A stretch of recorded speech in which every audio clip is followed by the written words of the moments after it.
Hi friends, இன்றைக்கி நாம் என்ன பார்க்க போகிறோன்னா ரொம்பவே டேஸ்டியான ஹெல்த்தியான ராகி ரொட்டி தான் பார்க்க போகிறோம். வாங்க எப்படி செய்கிறதுன்னு பார்க்கலாம். இப்போ நான் அரை கப் அவலை நல்லா வாஷ் பண்ணிவிட்டு 2 தடவை வாஷ் பண்ணிவிட்டு நல்ல தண்ணி ஊற்றி ஊற வச்சாச்சு. இப்போ இது ஊறினதை வடிகட்ட வேணாம், அதிலேயே அப்படியே ஊறினதும் அந்த தண்ணியெல்லாம் ட்ரை ஆயிரும். அதிலே நம்ம இப்போ ராகி மாவை சேர்க்க போகிறோம். இப்போ இந்த அவல் நல்லா ஊறிடுச்சு, நம்ம நல்லா அதை நல்லா பிணைஞ்சு விட்டுக்கலாம்.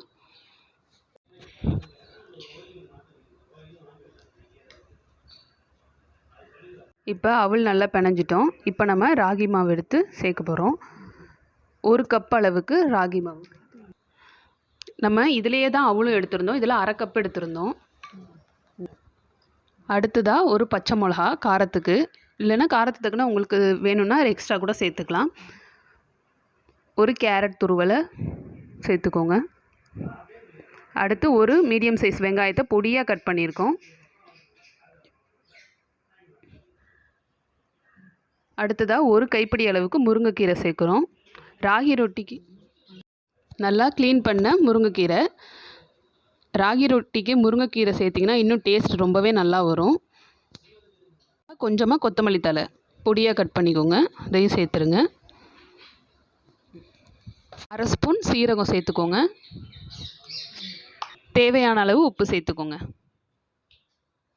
2 ஸ்பூன் அளவுக்கு நாங்கள் நாட்டு சர்க்கரை சேர்க்குறோம். இது லைட்டாக அந்த ரொட்டியில் ஸ்வீட்னஸ் தெரியும், இது நல்லாயிருக்கும். உங்களுக்கு வேணான்னா நீங்கள் ஸ்கிப் பண்ணிக்கோங்க.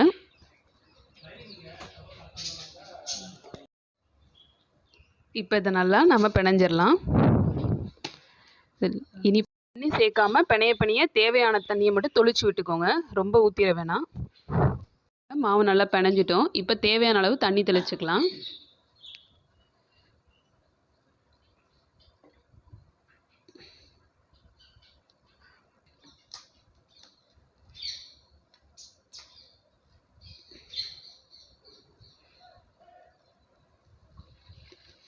இப்போ நீங்கள் உப்பு இதெல்லாம் செக் பண்ணிக்கலாம், மாவில் கரெக்டாக இருக்கான்னு.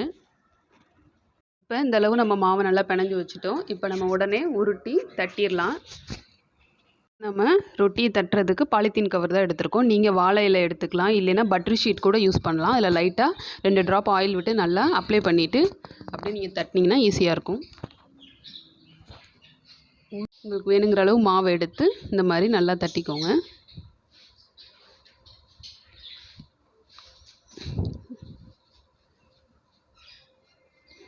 எதாக இருந்தாலும் லைட்டாக எண்ணெய் இது பண்ணிங்கன்னா உங்களுக்கு எடுக்க ஈஸியாக இருக்கும். நீங்கள் டைரெக்டாக அப்படியே தோசைக்கல்லை வச்சு தட்டுறதுனாலும் தட்டிக்கலாம்.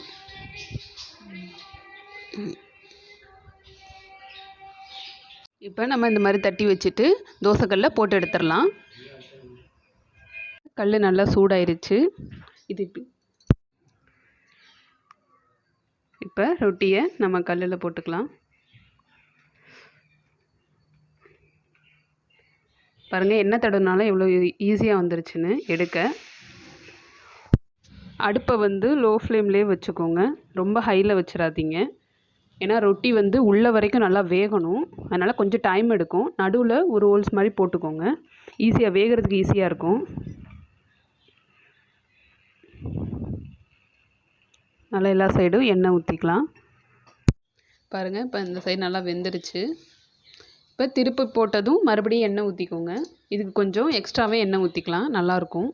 ரொம்ப ரொட்டின்றதுனால ரொம்ப வரன்னு ஆயிரும், அதனால் கொஞ்சம் எக்ஸ்ட்ரா எண்ணெய் ஊற்றிக்கோங்க. நேரம் ஆனாலும் கொஞ்சம் நல்லா சாஃப்டாகவே இருக்கிற மாதிரி இருக்கும். வெந்துருச்சு, நம்ம ஒரு தட்டில் மாற்றிக்கலாம். இதே மாதிரியே நம்ம எல்லா ரொட்டியையும் எடுத்துடலாம், போட்டு எடுத்துக்கலாம்.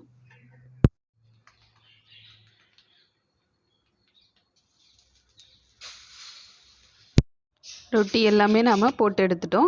இதுக்கு சைட் டிஷ் நாட்டு சக்கரை வச்சுக்கலாம், இல்லைன்னா நீங்கள் மைல்டான காரத்தில் தேங்காய் சட்னி வேணும்னாலும் வச்சுக்கலாம். ஏன்னா இது ரொட்டியிலே காரம் இருக்கிறதுனால சட்னியை விட நாட்டு சக்கரை நல்லாயிருக்கும். இதிலே உப்பு, காரம், இனிப்பு எல்லாமே இருக்கும் ரொட்டியிலேயே, எல்லா டேஸ்ட்டும். அதனால் நீங்கள் அப்படியே சாப்பிட்றதுனாலும் சாப்பிடலாம். குழந்தைங்களாம் நல்லா கீரைன்றப்ப தனியாக பொரிச்சு கொடுத்தா சாப்பிட மாட்டாங்க. இந்த மாதிரி நீங்கள் ரொட்டியில் சேர்த்து கொடுக்கும்போது அவங்களால அவாய்ட் பண்ண முடியாது, சாப்பிட்ருவாங்க. ரொம்பவே ஹெல்த்தியான ஒரு பிரேக்ஃபாஸ்ட்டாக இருக்கும். ஏன்னா இது ராகியில் கால்சியம் இருக்குது, கீரையில் அயர்ன் இருக்குது, அதே மாதிரி கேரட்டில் விட்டமின்ஸ் இருக்குது. ஸோ ரொம்பவே ஹெல்த்தியானது, எல்லாருமே சாப்பிடலாம். இதே மாதிரி ஹெல்த்தியான ரெசிபியை செஞ்சு சாப்பிடுங்க. நம்ம சேனலை லைக் பண்ணுங்கள், ஷேர் பண்ணுங்கள், மறக்காமல் சப்ஸ்கிரைப் பண்ணுங்கள். தேங்க்யூ.